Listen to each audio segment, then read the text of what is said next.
அன்பு நண்பர்கள் அனைவருக்கும் வணக்கம். வாழ்க வாழ்க வாழ்க. நான் உங்கள் ஜோதிடர் டாக்டர் ஓம் சக்தி ராஜா.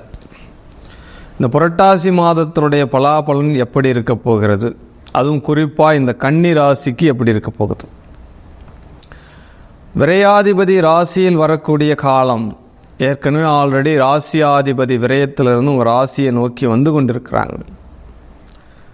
2ஆம் இடம் பலப்பெறும் மாதமாக இந்த மாதம் அமைப்பு. என்ன புரட்டாசி மாதம் அப்படின்னாலே மாதவ மாதம், பெருமாளுக்கு உகந்த மாதம் தான் இந்த புரட்டாசி மாதம்.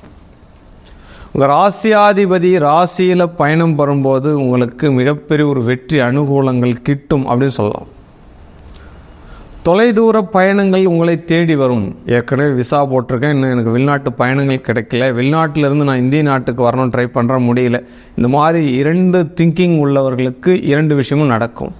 வெளிநாட்டிலேருந்து இங்கே வரணும்னு நினச்சாலும் நடந்துடும், இங்கேருந்து நீங்கள் வெளிநாட்டுக்கு போகணுன்னாலும் நடந்துடும். ஏன்னா விரையாதிபதி உங்கள் ராசிக்கு வரும்போது பயணம் சார்ந்த விஷயத்தில் இருக்கிறவங்களுக்கு ஒரு ஏற்றம் உண்டாகும், மாற்றம் உண்டாகும் அப்படின்ற விஷயத்தை எடுத்துக்கலாம். ராசியாதிபதி பலம் பெற்றாலே எவ்வித தன்மையும் எதிர்த்து போராடி வெல்லக்கூடிய ஒரு மாதமாக இந்த மாதம் இருக்கும். சுய முயற்சியில் வெற்றி எடுக்கக்கூடிய விஷயங்கள் பாசிட்டிவ் அப்படின்னு சொல்லலாம். 2ல் சுக்கிர பகவான் இருக்காங்க, ஆட்சி பெற்று இருக்காங்க. டெய்லி கேஷ் பார்க்குறவங்க, இந்த வட்டிக்கு விட்டு சம்பாதிக்கிறவங்க, தவணை முறையில் பொருள்கள் கொடுக்குறவங்க, சுக்கிரன் சார்ந்த தொழில் செய்கிறவங்க, அழகு தொழிலாகட்டும், மளிகை தொழிலாகட்டும், பால் பிஸ்னஸ் ஆகட்டும், பூ தொழில் ஆகட்டும், விவசாயத்துறைகளுக்கு இப்போது ஒரு யோகம் அப்படின்னு சொல்லலாம். விவசாயத்துறையில் இருக்கக்கூடிய கன்னிராசினியர்களுக்கு யோகமான ஒரு மாதம் அப்படின்னு சொல்லலாம். கால்நடை பண்ணை வைத்திருக்கிறவர்கள், கால்நடை பண்ணை, கோழி பண்ணை, மீன் பண்ணை, இறால் பண்ணை, இந்த மாதிரிலாம் பண்ணை வைத்திருக்கக்கூடிய நபர்களுக்கு மிகப்பெரிய ஒரு அனுகூலம் இருக்குது அப்படின்னு சொல்லலாம். என்ன 4ஆம் அதிபதி பாக்கியஸ்தானத்தில் இருக்கார், அதுவும் குரு இந்த மாதத்தினுடைய கடைசியில் வக்கரம் ஆகிறார். ராசியில் 12ஆம் அதிபதி கேது பகவான் செஞ்சிருக்கிறார். 2ஆம் இடம் பலம் பெறுவதால் யோகம். ஆமாம், பாக்கியாதிபதி 2ல் இருக்கக்கூடிய ஒரு மாதம். தந்தை வழி உறவுகளால் ஆதாயம், தந்தை வழி சொத்துக்களால் ஆதாயம், ஏற்கனவே பரம்பரை தொழில் செய்யக்கூடியவர்களுக்கு இப்போது ஆதாயம். தொடர்ச்சியாக தன்னுடைய பரம்பரையில் தொடர்ச்சியான தொழில் பண்ணுறாங்க இல்லையா, ஒரு பஞ்சாமிர்த பிஸ்னஸ் பண்ணுறோம், எண்ணெய் தொழில் பண்ணுறோம், மளிகை கடை வச்சுருக்கோம், இந்த மாதிரி பரம்பரை தொழில் செய்கிறவங்களுக்கு இந்த மாதத்தினுடைய ஏற்றங்கள் உண்டு. அப்படின்னா என்ன, பொருளாதாரம் மேலோங்கும் அப்படின்ற ஒரு விஷயத்தை நீங்கள் எடுத்துக்கலாம். ஆமாம், 6ஆம் அதிபதி வலுப்பெறாரே, 6ஆம் அதிபதி வக்கரகதியாக இருக்கிறாரே, கடன் வலுப்பெறுமா? உங்களுடைய எண்ணங்களை பொறுத்தே நடக்கும் அப்படின்னு சொல்லலாம். ஏன்னா கடன் கிடைக்கணுனாலும் கிடைக்கும், அடைவு பெறனாலும் அடைவு பெறணும். ஏற்கனவே கடன் வாங்கியிருந்தால் அதை அடைக்கிறதுக்கு உண்டான முயற்சி செய்யுங்க. இப்போ இதுக்கு மேலே தான் நம்ம வீடு கட்டுறதுக்கு கடன் வேணும், வண்டி வாங்குறதுக்கு கடன் வேணும்னா அது பாதிப்பு இல்லாத கடனாக இருக்குதா அப்படின்னு சொல்லி சர்ச் பண்ணி வாங்கிக்கோங்க அப்படின்னு சொல்லலாம். 2வது திருமணம் யோகத்தை தரும் அப்படின்னு சொல்லணும். அப்போ முதல் திருமணம் செய்யக்கூடிய நபர்களுக்கு என்ன நடக்கும் அப்படின்னா, இந்த கன்னி ராசியில் மேட்ரிமோனியிலிருந்து வரன் வரக்கூடியவங்கள், புரோக்கர் மூலியமாக இருந்து வரன் வரக்கூடியவர்கள், இவங்கெல்லாம் என்ன பண்ணணும் அப்படின்னா, 1க்கு மேற்பட்ட முறை அந்த ஜாதகத்தை ரீசெக் பண்ணணும்.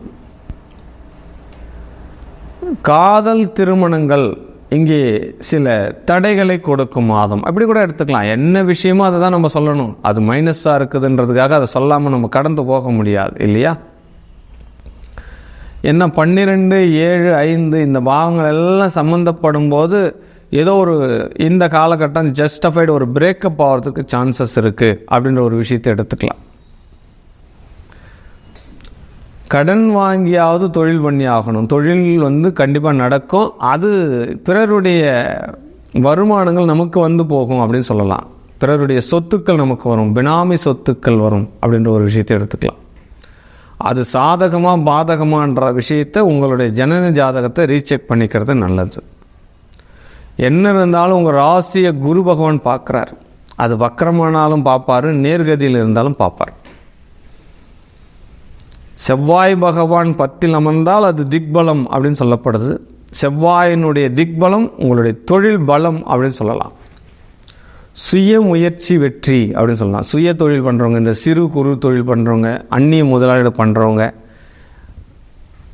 ஏற்றுமதி இறக்குமதி தொழில் பண்ணுறவங்க, ஷேர் மார்க்கெட்டில் இருக்கிறவங்க, ரியல் எஸ்டேட் பண்ணுறவங்க, வீடு கட்டி விற்பனை செய்யக்கூடிய நபர்கள், திரவம் சார்ந்த தொழில் செய்யக்கூடியவங்க, கனிமம் இந்த மைன்ஸ்ன்னு சொல்லக்கூடிய இந்த பெட்ரோலிய துறையில் வேலை செய்யக்கூடியவர்கள், அதெல்லாம் தொழில் நடத்தக்கூடியவங்களுக்கு எல்லாமே இந்த மாதம் மிகப்பெரிய ஒரு பாசிட்டிவ். இந்த செவ்வாய் 10ல் இருக்கிற வரைக்கும் பாசிட்டிவ் அப்படின்னு சொல்லலாம்.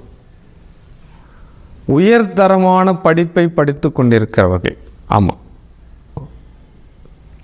நிலம் சம்பந்தப்பட்ட சிவில் துறையில் படிச்சிருக்கிறவங்களுடைய படிப்பினை இப்போது குடிப்பினையாக உங்களுக்கு மாறும். உத்தியோகம் கிடைக்க போகுது அப்படின்னு சொல்லலாம். சூரியனுடைய 5ஆம் இடம் வளர்ச்சி அப்படின்னு சொல்லப்படுது. உங்களுடைய பிள்ளைகளால் இப்போது உங்களுக்கு மிகப்பெரிய ஒரு அதிர்ஷ்டம் உண்டு அப்படின்னு சொல்லலாம்.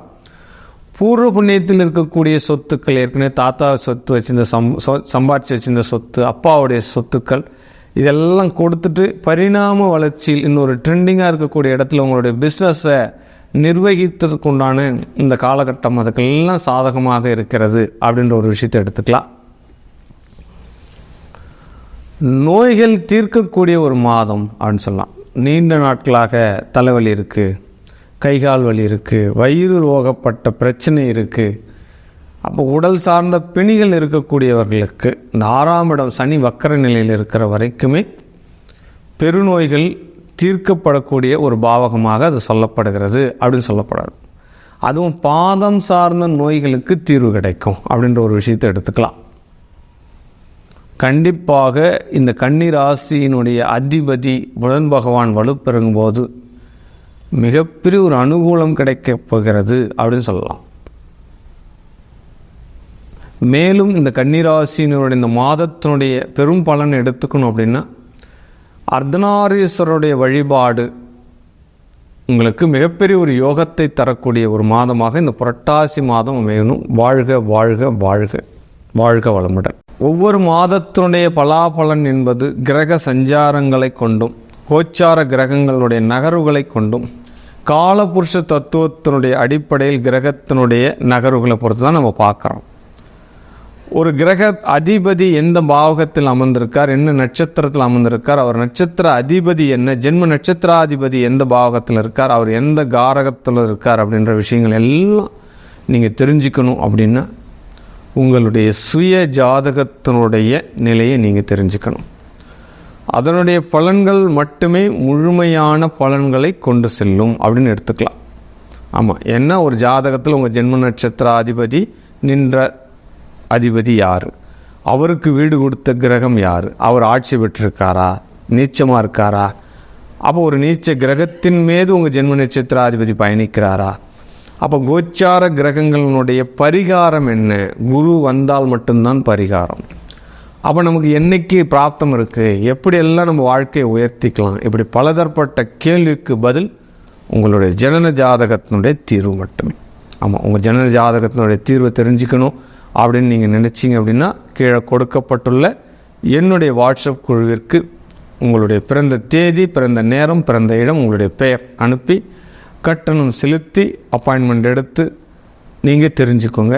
உங்களுடைய வாழ்க்கையினுடைய வளர்ச்சிக்கு வணங்கக்கூடிய உமைவல் அம்பாள் அகிலாண்ட கோடி பிரம்மாண்ட நாயகி சகல வெற்றிகளையும் தருவாள் என்பதனுடைய வாக்கு. வாழ்க வாழ்க வாழ்க.